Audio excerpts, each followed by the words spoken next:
पहले समय में किसी नगर में एक धनी व्यापारी रहता था। दूर दूर तक उसका व्यापार फैला हुआ था। नगर के सभी लोग उस व्यापारी का सम्मान करते थे।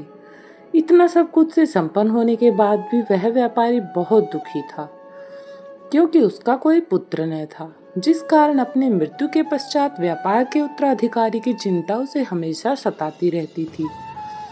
पुत्र प्राप्ति की इच्छा से व्यापारी प्रत्येक सोमवार भगवान शिव की व्रत पूजा किया करता था और शाम के समय शिव मंदिर में जाकर शिव जी के सामने घी का दीपक जलाया करता था। उसकी भक्ति देखकर माँ पार्वती प्रसन्न हो गई और भगवान शिव से उस व्यापारी की मनोकामना पूर्ण करने का निवेदन किया। भगवान शिव बोले, इस संसार में सबको उसके कर्म के अनुसार फल की प्राप्ति होती है। जो प्राणी जैसा कर्म करता है उन्हें वैसा ही फल मिलता है। शिव जी द्वारा समझाने के बावजूद माँ पार्वती नहीं मानी और उस व्यापारी की मनोकामना पूर्ति हेतु वे शिव जी से बार बार अनुरोध करती रही।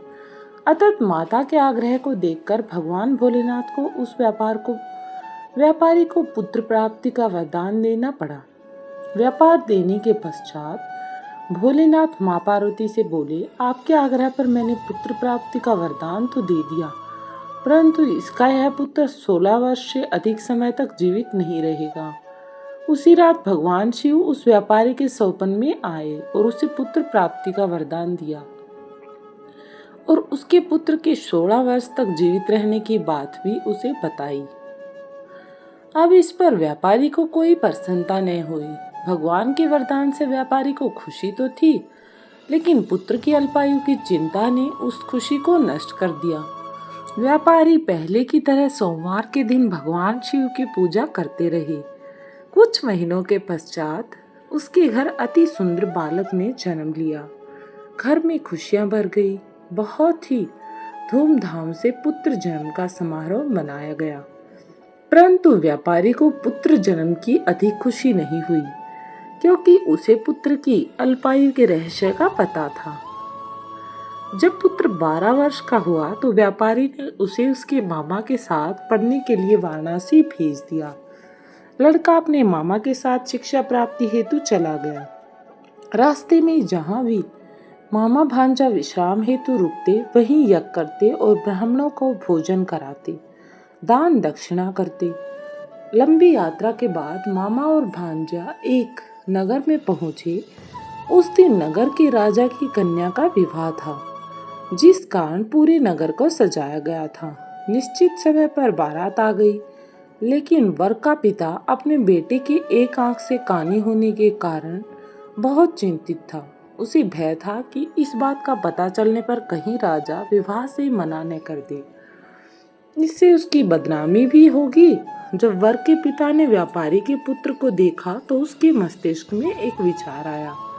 उसने सोचा, क्यों न इस लड़के को दूल्हा बनाकर राजकुमारी से विवाह करा दूं।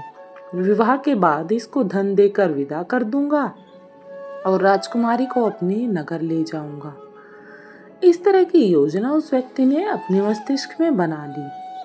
उसके पश्चात वर के पिता ने लड़के के मामा से इस संबंध में बात की।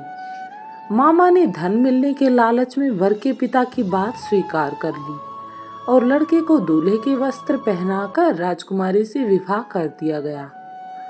राजा ने बहुत सारा धन देकर राजकुमारी को विदा किया।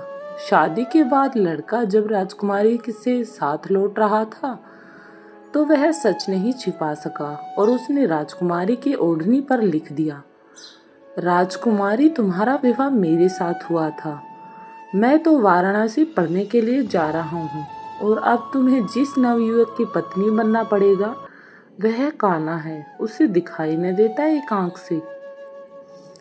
राजकुमारी ने जब ये सारी बातें अपनी ओढ़नी पर लिखी देखी तो उसने कहा, काने लड़के के साथ जाने से इनकार कर दिया। उसने काने लड़के को अपना पति नहीं माना। राजा सब बातें जानकर राजकुमारी को महल में रख लिया। उधर लड़का अपने मामा के साथ वाराणसी पहुंच गया और गुरुकुल में पढ़ना शुरू कर दिया। जब उसकी आयु 16 वर्ष की हुई तो उसने यज्ञ किया। यज्ञ की समाप्ति पर ब्राह्मणों को भोजन कराया और खूब अन्न वस्त्र दान दिए। रात को वह अपने शयन कक्ष में सो गया। शिव के वरदान के अनुसार शयनावस्था में ही उसके प्राण पखेरु उड़ गए। सूर्योदय पर मामा मृत भांजे को देखकर रोने पीटने लगा। आसपास के लोग भी एकत्रित होकर दुखी होकर वहां पर आने लगे। अब भांजे की तो दशा ऐसी थी कि उसमें तो प्राण ही न थे। लड़के के मामा के रोने विलाप करने के स्वर समीप से गुजरते हुए भगवान शिव और माता पार्वती ने भी सुने। पार्वती ने भगवान से कहा, प्राणनाथ, मुझे इसके रोने के स्वर सहन नहीं हो रही। आप इस व्यक्ति के कष्ट को अवश्य दूर करें। भगवान शिव ने पार्वती के साथ अदृश्य रूप में समीप जाकर देखा तो भोलेनाथ पार्वती से बोले, यह तो उसी व्यापारी का पुत्र है जिसे मैंने 16 वर्ष की आयु का वरदान दिया था।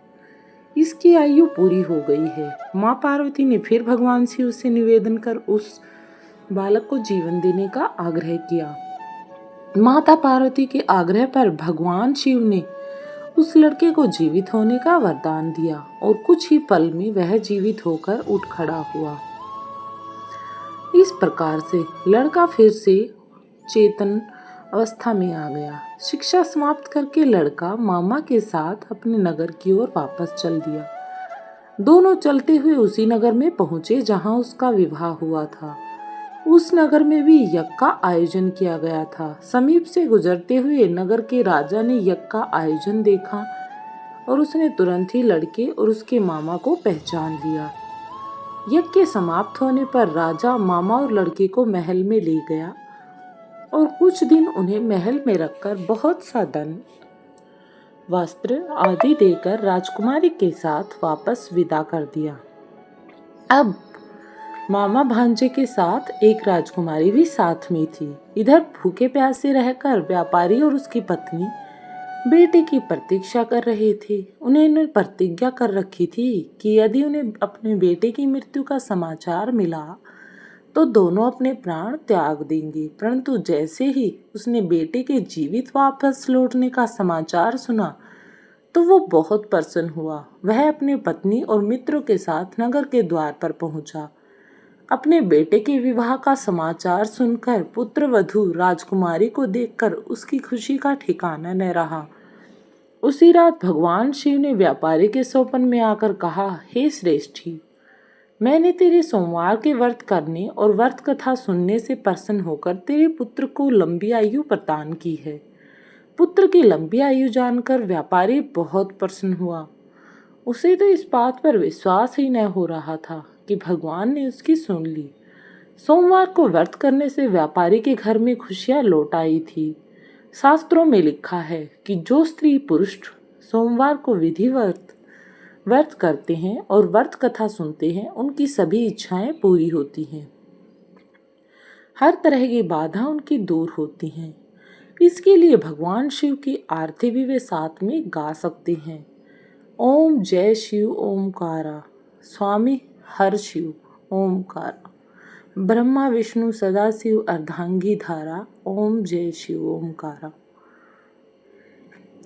एकानन चतुरानन पंचानन राजे स्वामी, पंचानन राजे स्वामी, हंसासन गरुड़ासन वृक्ष वाहन साजे, जय शिव ओमकारा, स्वामी जय शिव ओमकारा। 2 भुज 4 चतुर्भुज 10 भुज से सोहे, स्वामी 10 भुज से सोहे, तीनों रूप निरखते त्रिभुवन जन मोहे, जय शिव ओमकारा, स्वामी ओम जय शिव ओमकारा।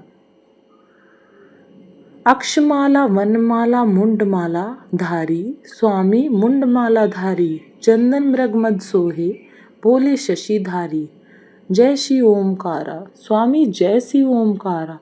श्वेतांबर पीतांबर बाघांबर अंगे, स्वामी बाघांबर अंगे, सनकादिक ब्रह्मादिक भूतादिक संगे, ओम जय शिव ओमकारा, स्वामी जय शिव ओमकारा।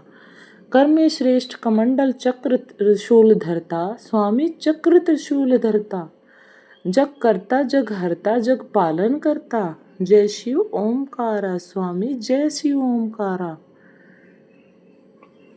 ब्रह्मा विष्णु सदाशिव जानत अविवेका, स्वामी जानत अविवेका, प्रणवाक्षर में शोभित यह तीनों एका, जय शिव ओमकारा, स्वामी जय शिव ओमकारा। निर्गुण शिव की आरती जो कोई नर गावे, स्वामी जी कोई नर गावे, कहत शिवानंद स्वामी मन वांछित फल पावे। जय शिव ओमकारा। दोस्तों वीडियो अच्छी लगी हो तो दोस्तों के साथ भी शेयर करें।